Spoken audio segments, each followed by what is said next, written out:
A Florida couple is suing their insurance company's adjuster, claiming he manipulated his equipment in order to lowball their claim. News 6 investigator Lewis Bolden has been covering Florida's insurance crisis for years now. He joins us in studio with their story. Lewis. Well, Davis Miranda filed a lawsuit against his insurer 4 years ago for breach of contract for not paying out a claim for a water leak. Now, these are pictures all inside of the house. It has been in litigation since then, and last month he filed a second lawsuit claiming the insurance adjuster committed fraud. The company says it's not true. He and his partner say their house has been damaged for years, waiting for a resolution. This is to the kitchen. Davis Miranda and Kimberly Chauvin's home has been in disarray after a years-long battle with their property insurer that turned into a lawsuit. Oh, it's terrible. It feels like you're getting ripped off. In 2018, the couple discovered there was a water leak coming from inside the wall behind their stove. They say they immediately called their insurer, Universal Property and Casualty Insurance Company, for direction. By the way, I had never been involved in a claim before, and neither had Dave. This is Dave's first home. According to Chauvin, the adjuster estimated in his report the repair would be $835, not enough to meet their $2,500 deductible. At the time, obviously, all the walls were still intact. Everything was still, we had no idea what was truly happening. Months later, while still trying to resolve the issue with the insurer, the couple started to smell mold. They hired their own public adjuster who found there was a much bigger problem. There was moisture in the walls, and a lot of it. All the bottom cabinets had mold. They found mold behind numerous walls. Cabinets had to be taken down and sheetrock ripped out. This is how the kitchen used to look, and this is how it looks now. This is all plastic walls. The couple is suing their insurer for breach of contract and suing the adjusting company and the initial adjuster for civil conspiracy and fraud. In this picture, the lawsuit alleges the initial adjuster is making it appear he is taking a reading, but is manipulating the sensor pad on the rear of the moisture meter with his finger to register a reading. According to the lawsuit, the adjuster did not disclose the true level of moisture in the affected areas of the property, and because of the, quote, false and fraudulent readings, the insurer refused to issue any payment. Do you guys think that was intentional, or do you think it was incompetence? I think without question that it was intentional. Paul Cannella is the couple's attorney. I think that this is probably not an isolated incident. We'll probably see more instances of them doing this. You pay the insurance company, you do what you're supposed to do, and no, you just never expect it to happen to you. A spokesman for Alder Adjusting and Universal Property and Casualty Insurance Company, also known as UPCIC, says the allegations are false. He referenced the first lawsuit for breach of contract in his statement, which reads in part, recently as the trial date approached, Mr. Cannella began threatening to bring a separate action against Alder Adjusting and Mr. Hill based on erroneous allegations he previously has raised in the pending UPCIC litigation if UPCIC would not agree to his inflated demands. Now, we tried to contact Mr. Hill, but could not reach him. Matt? All right, very interesting story. Lewis Bolden, thank you. So we're hearing from a former tenant of a Norman apartment complex we told you about last week, who says our story about the complex's conditions was just the tip of the iceberg. News 4's Spencer Humphrey talked to that woman today, and she says these problems are not new. Yeah, that woman says she and her 3 kids lived at the 2,900 apartments longer than any other tenant. But when she told management she wasn't going to pay her rent until they cleaned flood and mold damage in her apartment, she says they had her evicted. It smells like so damp, moldy, and almost like something besides clean water. Last week, we were at the 2,900 apartments with Megan Dillon, who said her landlord wasn't doing enough to fix the wet, smelly conditions inside her apartment after her pipes burst. And turns out she's not the first to have a similar problem. But I wasn't surprised. Casey Hayes saw that story. She and her 3 kids lived at the 2,900 for 6 years until this past November. I just felt compelled to contact you because I feel like you just can't do stuff to people like that. She says her first problems with the complex began when she and her kids moved to a first-floor apartment. I came home one day and my whole living room was soaking wet, and so was my kitchen. She sent me pictures she says she took long after management claimed they'd fixed the issues. I mean, the whole place is nothing but mold. She took this video inside a hole she says maintenance left in her ceiling for several weeks. They came in and they sprayed it with some bleach and left, and I never saw them again. In October, she says she told the 2900 she wasn't going to pay her rent that month until they brought the apartment to acceptable conditions. My walls and everything started literally rotting, like literally rotting. I think you're supposed to make it livable. Me and my 3 kids live here. But instead, she says management had her evicted. I could understand if I was like a bad tenant and did this or did that, but I always paid my rent. Now she wants other renters to learn something from her story. And so that's why I tell everybody, keep your receipts, because they will charge you, and unless you can prove it to them, they're going to call you a liar. Now, I reached back out to the 2900's management about Casey's situation. They tell me they responded to all work orders within 24 hours, but couldn't elaborate more about what exactly that entailed. They also say they stand by evicting her, noting they even got a judge to sign off on it. Now, Casey says she is planning to countersue. Parents tell me they're scared to let their kids go outside of their apartment due to crime. At the same time, they say staying indoors is dangerous as well.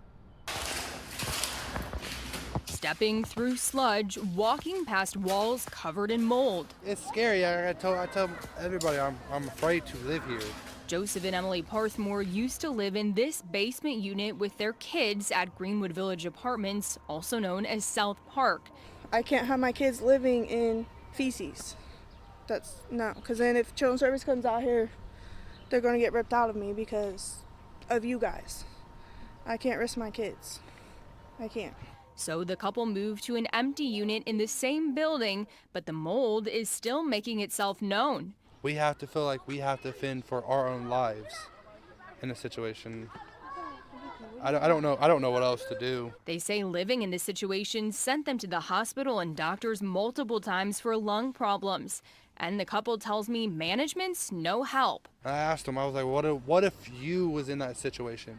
How would you feel? And then you get mad at us for us acting the way we do. Me and her went to the office. We've made complaints. We've done maintenance requests. The only thing they've done is have Mr. Ruder come out and soak up the water. That's the only thing they've done. I called and emailed the apartment's management company that's based out of California and haven't heard back as of this report. Records I requested from the city show 69 calls to 311 about the complex from July of 2022 until June 3rd of this year. Most complaints show as no cause for action, but a few require reinspection. I've called everybody. Do you hear back? No. You're the only one I've heard back from. They say this can't go on any longer. Because what if something happens to one of my kids? Or I'm planning a funeral for my husband because he caught it again. I can't do that. The couple tells me they've tried to look into other affordable housing options for their family, but they say the options aren't any safer or there's a long wait list. On your side, I'm Isabel Hansen, ABC 6 News.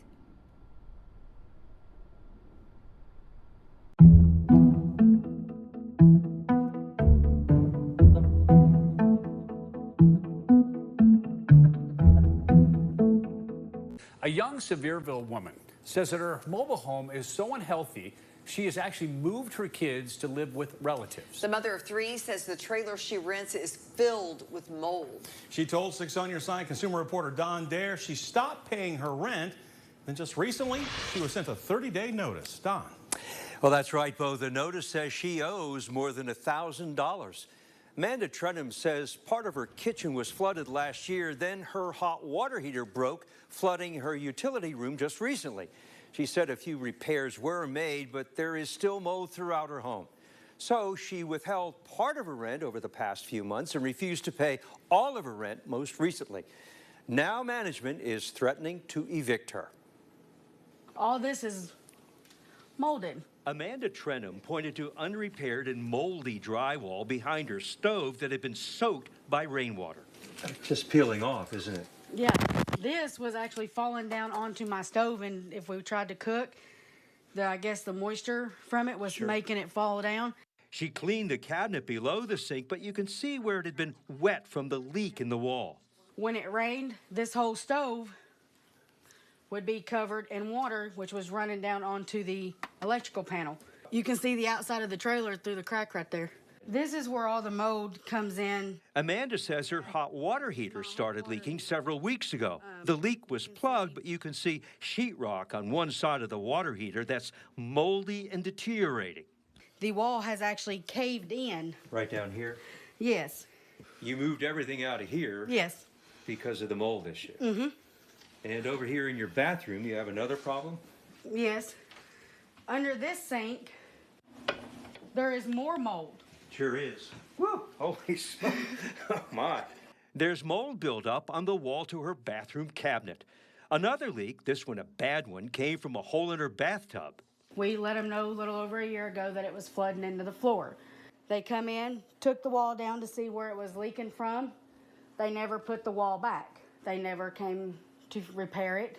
There is a mold in the window sills all the way down, and it's in every window in my house. So basically your whole trailer is Molded. full of mold. Yes. What's it like on your clothes? We keep our clothes in containers. You've contacted management and I've contacted the office, and I've even talked to the owners personally. and their response? Turn it into the office. Mrs. Trenum and her husband moved out of their master bedroom several weeks ago. There's too much mold. It's hard to breathe at night if you try to sleep in here. I've woke up gasping for air in the middle of the night and having to use a breathing treatment. The couple set up their bed and other furnishings in their living room. Their 3 children presently live with relatives nearby. That's because they don't want their kids around the mold that's filled their home. The Trenums live in the Deerfield Park development in Sevierville. Presently, they pay $800 a month rent, but it's going up to $1,100. Amanda was sent this demand letter from management earlier this month. Had 14 days to pay $1,150. If not, I have to be out within 30 days, which would put it October the 8th, because they said 30 days from the date of the letter. Mrs. Trenum had sent a punch list of repairs when new management took over the park a few years ago. At one point, they were going to put me in a different trailer. They were going to fix one and put me in it. They are no longer wanting to do that. Amanda says a new door was installed last year because it didn't lock, but the repairman left a sizable gap above the door. They said they'd be back out next day to finish it. They have not. I see a lot of mold, not only right below you, but all around your mobile home. Yes, all the way down. Green. Green. We've tried to clean it. It don't go nowhere. We reached out to the management at Deerfield Park. There's been no response. Mrs. Trenum says she does not plan on paying the $1,100 in back rent because her home is not safe. Now, the state's Landlord-Tenant Act says if you have an unhealthy condition in your rental home, here's what you need to do. Report any needed repairs to the landlord and put your concerns in writing. This creates a record. Mold is considered an unhealthy condition under the Landlord-Tenant Act. Amanda says while her landlord tried to get rid of the mold, it's been a real struggle continuing to deal with it. Right now, management at her park is ready to take her to court if necessary. Again, there's been no response from Deerfield Park's corporate office. Bo? My goodness, Don, keep us posted on how this one plays out. Thank you, sir. If you have a consumer question for Don, send him an email, ddare@wat.com. You can also give him a call, 865-633-6923.